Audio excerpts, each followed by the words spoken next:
Quero saudar a todos na paz do Senhor, amém. A Bíblia diz: bem-aventurada a nação cujo Deus é o Senhor, e o povo que Ele escolheu para a sua herança. Diz-nos mais: bem-aventurado é o povo que conhece o som festivo. A presença do Senhor Deus, ela é notória, manifesta, revelada em nossas vidas nesta noite. Aleluia. O Espírito do Senhor está agindo com toda liberdade neste lugar. A voz do Senhor soa neste jardim. E quem tem ouvidos, ouça o que o Espírito Santo diz à igreja. Aleluia. É noite de renovação, é noite de fortaleza, é noite de revestimento, é noite de libertações, é noite de curas, é noite de portas abertas, é noite de soluções de problemas. Aleluia! O Senhor marcou o encontro contigo neste lugar, e este lugar não é outro lugar a não ser a casa de Deus. É a porta dos céus, o lugar onde o Senhor ordena a bênção e a vida para sempre.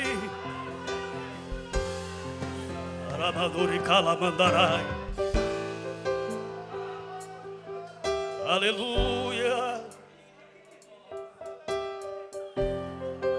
Glória a Deus. Aleluia. Livro do profeta Isaías, capítulo de número 6. Leremos somente o versículo 1.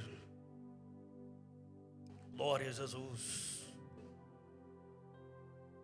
Estarei lendo pela versão textual, que nos diz assim: E aconteceu no ano da morte do rei Uzias, que vi a Yahvé, ou o Senhor, assentado sobre um trono alto e sublime, e a casa cheia de sua glória. Outra versão diz: e o seu séquito enchia o templo. Outra diz: as orlas de seu manto enchiam o templo. Mas tanto séquito quanto orlas de suas vestes ou do seu manto se refere à glória do Senhor. Se irmãos, podeis tomar assento. Texto bem conhecido dos irmãos. Creio que por mais de uma vez você já ouviu alguém pregar sobre esse texto. O Senhor Deus colocou o anseio, o desejo de trazer novamente a vocês esta palavra. Esse texto inicia falando-nos sobre a morte de um rei. Seu nome, Uzias. Uzias está morto.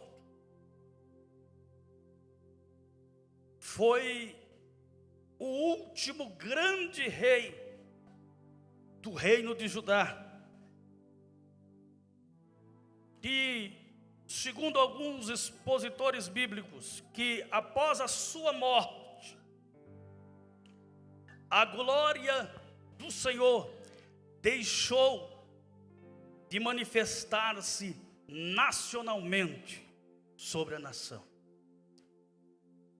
Para que você entenda a mensagem da palavra do Senhor nesta noite, quero, dentro de 5, no máximo 10 minutos, discorrer sobre o contexto histórico, bíblico desta passagem. Primeiramente, trazendo o esclarecimento de quem foi Uzias. Quem foi Uzias? Uzias foi o 10º rei de Judá, do Reino Sul. Ele reinou aproximadamente do ano 792 ao ano 740. Ele foi filho e sucessor de Amazias no trono do Reino Sul. E nós sabemos que após a morte de Salomão, o reino de Israel ele se dividiu em 2 reinos. O reino do sul e o reino do norte. O reino de Israel ficou pertencendo ao reino do norte e o reino de Judá ao sul. Uzias, o seu nome traz um significado muito importante, pois o seu nome significa Yahvé, ou o Senhor Deus é a minha força, ou o Senhor Deus me fortalece. Os estudiosos acreditam que Uzias usava o significado do seu nome como lema de seu governo. Havia, segundo alguns historiadores, na sua bandeira, essa declaração: o Senhor é a minha força, ou Yahvé é a minha força. Uzias também é conhecido por outro nome na Bíblia. O segundo nome de Uzias é Azarias, que também traz um significado importante, pois significa socorro do Senhor. O reinado de Uzias, ele tinha somente 16 anos quando começou a reinar. E reinou por um período de aproximadamente 52 anos. Durante o seu reinado, quando Uzias subiu ao trono, ele reformou as defesas de Jerusalém, reorganizou o exército, trouxe tecnologias, equipou o seu exército. O seu pai havia deixado o reino um pouco frágil, mas Uzias agora, ele fortalece esse reino. E ele abre rotas comerciais, ele abre portos e indústrias. Durante o reinado de Uzias, o reino de Judá desfrutou de uma prosperidade jamais vista antes. Ele conquistou e derrotou em batalhas os filisteus, os árabes e os amonitas se submeteram ao governo de Uzias. Uzias também construiu muitas fortalezas, localizações estratégicas para a guerra. Ele investiu na agricultura, investiu na criação de gado. Sua reputação cresceu, suas campanhas na batalha sempre foram bem-sucedidas e suas vitórias foram conhecidas de todos ao seu redor. Mas, em meio a tantas conquistas, em meio a tantos benefícios, em meio a tantas glórias que a nação de Judá desfrutava, através das bênçãos do Senhor vindas diretamente sobre a nação, chegou um momento em que Uzias, como qualquer um homem, ele vacilou. E ele entra no templo algo algo que não o competia fazer, ele entra e quer oferecer incenso a Deus. Essa atitude é condenada pelo Senhor Deus. Vocês conhecem a história. Uma lepra brota em sua fronte, imediatamente Uzias é retirado do santuário, e a partir daquele momento, Uzias é colocado em uma casa separada, pois assim era tratado os leprosos. Mas nós conhecemos que mesmo através deste ato, Uzias, ele não pode ser classificado como um rei mau, pois a prosperidade e a bênção de Deus veio de uma forma extraordinária sobre Israel. E lá nessa casa separada, Uzias, juntamente com seu filho Jotão, ainda continua regendo a nação. E Jotão só toma o governo de Judá definitivamente quando Uzias morre. Pois bem, eu trouxe aqui uma visão panorâmica de quem foi Uzias. Mas quem foi Isaías? Isaías também traz um significado importante no seu nome. Yahvé é a salvação. Segundo o que nós conhecemos, Isaías era de descendência real. Isaías era filho de Amós. E segundo uma gama de estudiosos, tudo indica que Amós era irmão de Amazias. Amazias que foi pai de Uzias. Sendo assim, Isaías e Uzias eram primos. Então Isaías, ele exerce o seu ministério durante os reinados de 4 reis. Você pode conferir isso no capítulo 1, versículo 1 de Isaías. Ele exerceu o seu ministério no reinado de Uzias, no reinado de Jotão, no reinado de Acás e no reinado de Ezequias, que foi o penúltimo rei da nação. Quando você lê o capítulo 1, verso 1 de Isaías, você chega a esta conclusão, pois a Bíblia diz assim: visão de Isaías, filho de Amós, a qual ele viu a respeito de Judá e Jerusalém nos dias de Uzias, Jotão, Acás e Ezequias, reis de Judá. Quando nós lemos o capítulo 6, aqui é a introdução ainda, mas daqui a pouco eu entro na mensagem. Quando nós lemos o capítulo 6 de Isaías, algumas Bíblias na sua epígrafe, no seu título, dá a entender que Isaías passou a exercer seu ministério só após a morte de Uzias. É o que dá a entender pela epígrafe. Mas quando nós lemos o versículo 1, que eu acabei de ler com vocês, nós vemos que Isaías começou a profetizar durante o tempo de Uzias, ou seja, Uzias ainda estava vivo. Então no capítulo 6, mostra-nos o capítulo 1 ao 4, que Isaías já havia profetizado antes do capítulo 6. E entre os capítulos 3, e 4, e 5 e 6, há uma distância de pelo menos 3 a 4 anos.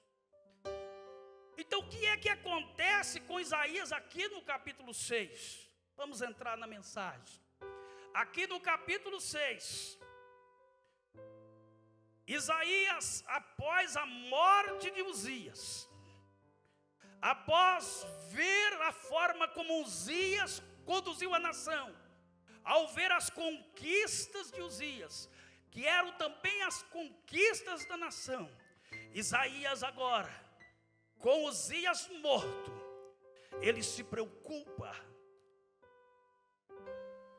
porque ele olhava para Jotão, que seria o sucessor do trono, e via que Jotão não tinha a mesma garra de Uzias, e via que Jotão não tinha a mesma intimidade com Yahvé como Uzias tinha. E isso preocupou Isaías. E por esta razão, o que Isaías faz? Ele vai ao templo, ele entra no templo. E é aqui que começa a Bíblia dizendo no versículo 1: no ano em que morreu o rei Uzias, no capítulo 6, eu vi o Senhor. Aleluia. Assentado na onde? Assentado na onde? Num alto e sublime trono. E a versão que eu li diz: e a casa, ou seja, o templo, estava cheio da sua glória. O que é que Deus estava mostrando para Isaías agora? Isaías, ele entra no templo cheio de dúvidas, cheio de incerteza, não sabendo o que iria acontecer com a nação a partir de agora, pois Uzias havia morrido. E no coração de Isaías, com certeza ele dizia: agora tudo vai se acabar. Agora as nossas fortalezas vão se enfraquecer. Agora a glória de Deus do nosso meio vai embora. E Isaías, ele entra desta forma no templo. Mas quando ele entra no templo, derrotado, sem perspectiva, aleluia, Deus aparece a Isaías e Deus mostra-lhe a sua glória. O que é que Isaías vê? Ele vê, aleluia, que embora o rei humano morra, perdeu o trono está aparentemente vazio. O sucessor é uma incerteza aqui na terra, mas existe um trono lá no céu, cujo aquele está sentado é o Senhor dominador, soberano, que pode e faz todas as coisas. Aleluia. Nas entrelinhas, Deus estava dizendo para Isaías: Isaías, não se preocupe, Uzias morreu, mas eu estou vivo, e eu sou o regente universal, não só da nação de Israel ou de Judá, mas eu sou o regente universal de todo o universo, de toda a terra. Aleluia. Eu sei que tem pessoas que entrou aqui nesta noite, neste santuário, como Isaías entrou nos seus dias, sem perspectivas. Tudo é obscuridade, barreiras, perseguições, o desânimo, a frieza chegou. Aleluia. Você entrou aqui sem forças, sem esperança, aleluia, porque você olha ao seu redor e não encontra socorro, você olha ao seu redor e não encontra solução. Mas eu quero te dizer nesta noite, ouça a voz profética, aleluia, parece que todos estão contra você, mas existe um Deus que está sentado no trono, e Ele está aqui nesta noite, e o Espírito Santo está abrindo seus olhos, para que você contemple a grandeza do soberano.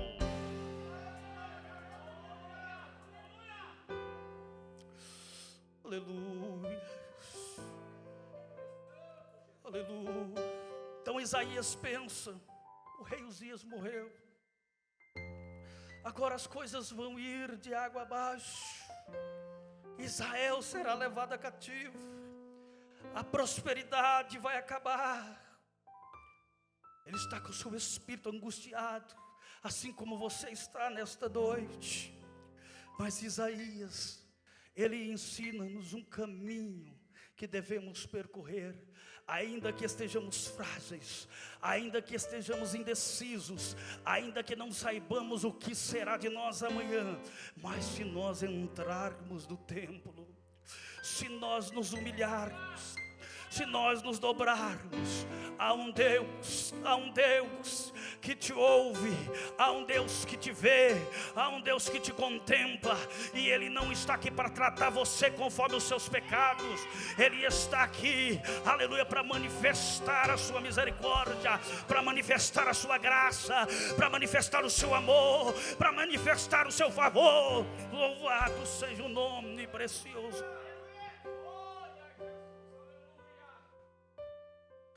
Então, quando Isaías entra no templo, ele descobre que o Senhor Deus ainda está no trono. Aleluia. E quantas vezes, irmãos, nós como cristãos, nós nos batemos de um lado para o outro, queremos lutar, mas as nossas armas, nossas forças são ineficazes. Nós não conseguimos alcançar aquilo que almejamos. Os nossos recursos são parcos, não são suficientes. Não encontramos êxito naquilo que fazemos. Aí nos frustramos. E tem gente frustrada aqui nesta noite. Eu recebo o testemunho de Deus, do Espírito Santo, no meu espírito, que existem pessoas aqui que entraram aqui frustradas, decepcionadas, querendo voltar atrás, querendo parar.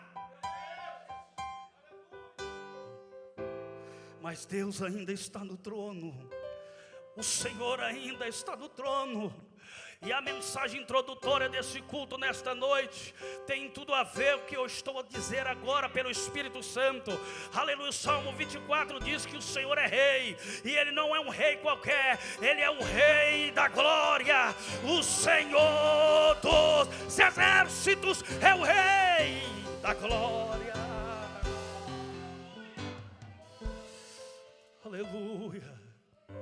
Para você que está decepcionado, para você que está frustrado, você entrou no lugar certo, você entrou no santuário, você entrou na casa de Deus, e neste lugar o Senhor Deus ainda ouve e responde orações. Neste lugar o braço do Senhor ainda está estendido para obrar maravilhas. Neste lugar o Senhor ainda opera e muda o cativeiro e a história daqueles que se lançam diante dEle. Isso é tão claro que o salmista, no Salmo 27, versículo 4, ele disse assim, ó, na Bíblia, versão transformadora: a única coisa que eu peço ao Senhor, o meu maior desejo é morar na casa do Senhor todos os dias da minha vida. Sabe por quê? Para contemplar a beleza do Senhor e meditar no seu templo. Aleluia. No versículo 5 ele diz: pois ali no santuário Ele me abrigará em tempos de aflição, e em seu santuário me esconderá em segurança, numa rocha alta me colocará. Louvado seja o nome do Senhor. Seguido da visão de Isaías, dos versículos 2 e 3, Isaías, após contemplar o trono do Senhor, ele vê serafins. E esses serafins, cada um deles tinha 6 asas. Com 2 cobriam rostos, com 2 cobriam seus pés, e com 2 eles voavam. E estes serafins clamavam uns para os outros, dizendo assim: santo, santo, santo é o Senhor dos exércitos. Toda a terra está cheia da sua glória. Aleluia. Os serafins aqui, irmãos, estão à volta do trono de Deus. É interessante que a raiz do termo serafim significa queimar. Então os serafins são seres ardentes. Aleluia. A sua palavra, ou seja, o significado etimológico de serafins está em conexão com a oferta pelo pecado e o julgamento. Então a palavra serafim nunca está relacionada com ofertas de incenso suave ou de aroma suave. Provavelmente o serafim que tocou os lábios de Isaías com a brasa, ele tirou essa brasa, sabe de onde? Do altar de holocausto, não do altar do incenso. Pois 2 altares existiam no tabernáculo: o do holocausto e do incenso. O altar do holocausto ficava logo na entrada, ali no pátio, na entrada. Estava ali o altar do holocausto e estava ali a pia do lavatório. Quando o sacerdote precisava entrar no lugar santo ou no santíssimo, ele passava ali pelo altar do holocausto. Primeiro ele precisava se lavar na pia e depois passar no altar do holocausto e oferecer ali o sacrifício. Feito isso, ele adentrava ao lugar santo, ao lugar santíssimo. Então tudo indica que o serafim que voou com uma brasa viva e tocou os lábios de Isaías, ele pegou esta brasa do altar do holocausto. E nós sabemos pela simbologia bíblica que o altar do holocausto era o lugar onde a vítima era sacrificada, e tinha ali 4 pontas. O sangue era derramado sobre aquele altar para a expiação do pecado. Então este altar do holocausto significa a cruz do Calvário, significa o derramamento de sangue, aleluia, de Jesus lá na cruz, que banhou não somente a cruz, mas banhou a humanidade no sangue carmesim, no sangue purificador. Então aqueles seres ardentes, os serafins, eles proclamam ali diante do trono de Deus a sua santidade. E outra coisa que o serafim revela no texto é que a glória de Deus, ela não estava somente na nação ou no reino de Judá. Esta era a mensagem que o serafim estava transmitindo para Isaías. Isaías, não se preocupe com a glória. Você está achando que a glória vai sair do reino de Judá? Mas o Senhor nosso Deus, que é santo, santo, santo, Ele que é o Senhor dos exércitos, toda a terra está cheia da sua glória. Então não se preocupe, Isaías, a glória não vai embora.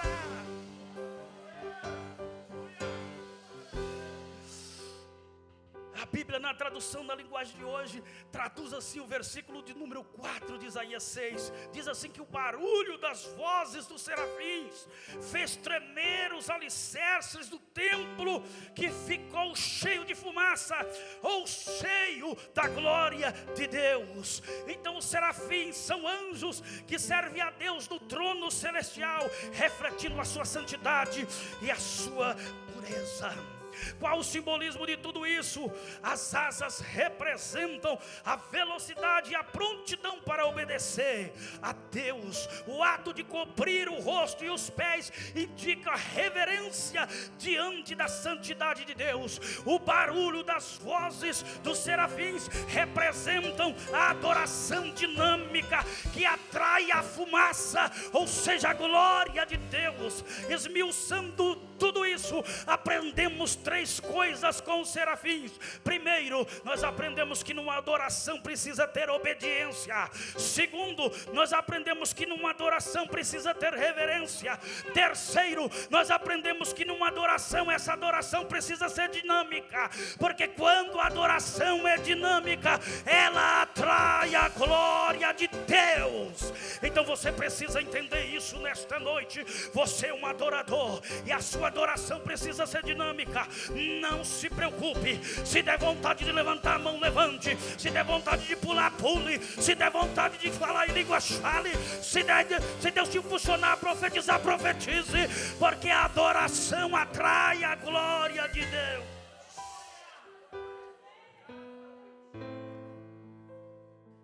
E após contemplar esta visão dos serafins, a visão da glória de Deus, dos versículos 5 ao 7, Isaías diz assim: então disse eu, ai de mim, que vou perecendo. Em outra tradução, ai de mim, estou morrendo, porque eu sou um homem de lábios impuros, e habito no meio de um povo de impuros lábios, e os meus olhos viram o Rei, o Senhor dos exércitos. Eu não sei se vocês prestaram atenção no Salmo 24 que fora lido. Lá fala que o Senhor é o Rei da glória, mas também fala que Ele é Senhor dos exércitos. E aqui o texto de igual modo diz, quando Isaías diz, os meus olhos viram o Rei, o Senhor dos exércitos. Aleluia, isso não está por acaso na Bíblia, irmãos. Sabe por quê? Porque não existe rei sem exército. Todo rei tem um exército. Aleluia! E o Deus, nosso Deus, Ele tem pelo menos 3 exércitos. Se você ler na Bíblia, você vai ver que Deus tem o primeiro exército, que são os seus anjos. 1 Reis 22:19, aleluia, diz assim: então disse ele: ouve pois a palavra do Senhor. Vi o Senhor assentado sobre o seu trono, e todo o exército do céu estava junto a ele, a sua mão direita e a sua mão esquerda. Neste texto, o exército do Senhor são os anjos. Mas em Êxodo capítulo 7, versículo 4, a Bíblia nos revela o segundo exército de Deus, a nação de Israel. Diz-nos assim: e porei a mão sobre o Egito, e tirarei os meus exércitos, o meu povo, os filhos de Israel, da terra do Egito, com grandes juízos. Aqui Israel é o exército de Deus. Repetindo, o primeiro exército são os anjos, o segundo exército, aleluia, é a nação de Israel, e o terceiro exército, pastor Ivaldo, segundo a Bíblia, em 2 Timóteo capítulo 2, versículo 3,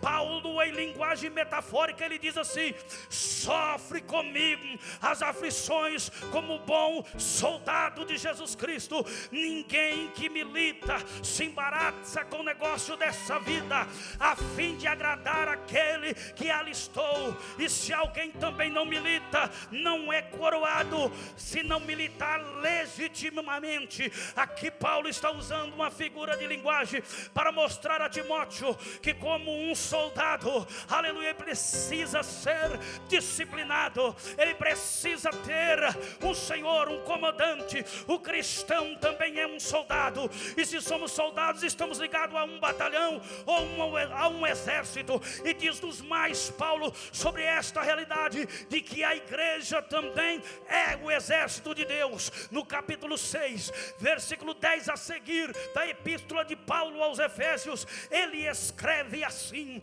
no demais, irmãos meus, fortalecei-vos do Senhor na força do seu poder, revesti-vos de toda a armadura de Deus, para que possais estar firmes contra as astutas ciladas do diabo, porque nós não temos que lutar contra carne e sangue, mas sim contra os principados, contra as potestades, contra os príncipes das trevas deste século, contra as hostes espirituais da maldade nos lugares celestiais. Portanto, diz Paulo, tomai toda a armadura de Deus, tomai toda a armadura de Deus, para que possais resistir o dia mau, e havendo feito tudo isso, ficais firmes. Estais pois firmes, tendo cingido os vossos lombos com a verdade, vestida a couraça da justiça, calçados os pés da preparação do evangelho da paz, tomando sobretudo o escudo da fé, com o qual a podeis apagar os dardos inflamados do maligno. Tomai também o capacete da salvação e a espada do Espírito, que é a palavra de Deus. Você pertence ao exército de Deus. O Senhor dos exércitos, Ele te alistou, e a armadura de Deus está disponível para você nesta noite, que entrou aqui fragilizado, que entrou aqui machucado, que entrou aqui sem esperança. Saiba de uma coisa: Senhor Deus conta contigo no seu exército. Aleluia. Para terminar, depois da purificação, Isaías descobre que não é o fim. Quando ele vê a glória de Deus, ele diz: vou morrer, estou perecendo. Mas quando ele é purificado com a brasa viva do altar, ele descobre que não é o fim, mas sim o começo de uma grande missão. O verso 8 diz assim, ó: depois disso. Esse depois disso aqui, essa primeira expressão do versículo 8, depois disso, revela muita coisa. Depois que eu entrei no templo abatido, depois que eu entrei no templo pensando que era o fim, perplexo, sem esperança. Depois que eu vi o Senhor, depois que eu vi e aprendi com os anjos como eu adoro, depois que eu fui purificado com a brasa viva do altar, depois que descobri que a nação de Judá e a minha vida não é governada por homens, mas por Deus. Depois destas coisas, depois de tudo isso, eu ouvi a voz do Senhor. Eu ouvi a voz do Senhor que dizia: até agora Isaías não tinha ouvido a voz do Senhor. Ele viu o Senhor, ele viu os anjos adorando, ele foi purificado, a glória de Deus o impactou, a santidade de Deus o impactou. Mas agora, depois de todo esse processo, Deus resolve falar. Aí ele ouve a voz do Senhor que dizia: a quem enviarei? Quem há de ir por nós?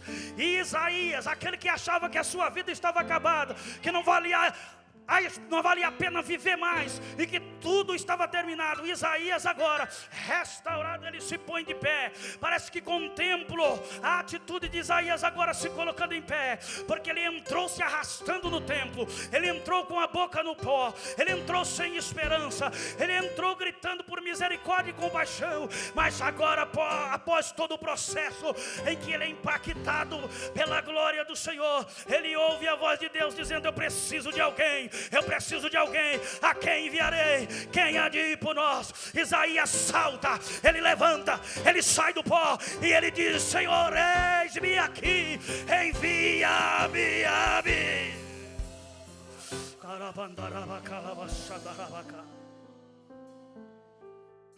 O seu ministério não acabou. Aleluia. A sua chamada não foi frustrada. Aleluia, a voz de Deus está indo ao seu encontro. A glória do Senhor se manifesta nesta noite. Ainda purificação, ainda brasas vivas no altar, que purifica, que transforma, que vocaciona e capacita. Aleluia. Então Isaías agora, ele está convicto de que o Deus eterno está no trono. E nenhum ser humano é capaz de frustrar esta glória.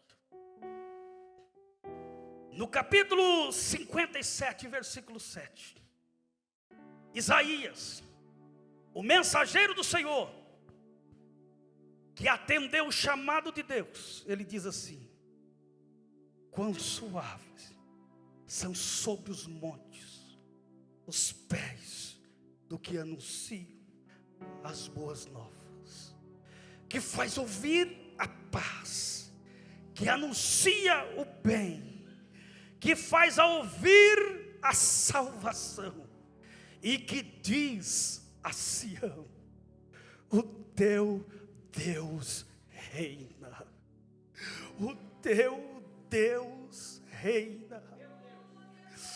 Aleluia. Para findar a minha fala, eu quero te dizer: o trono de Deus, ele não está simplesmente lá em cima no alto e sublime.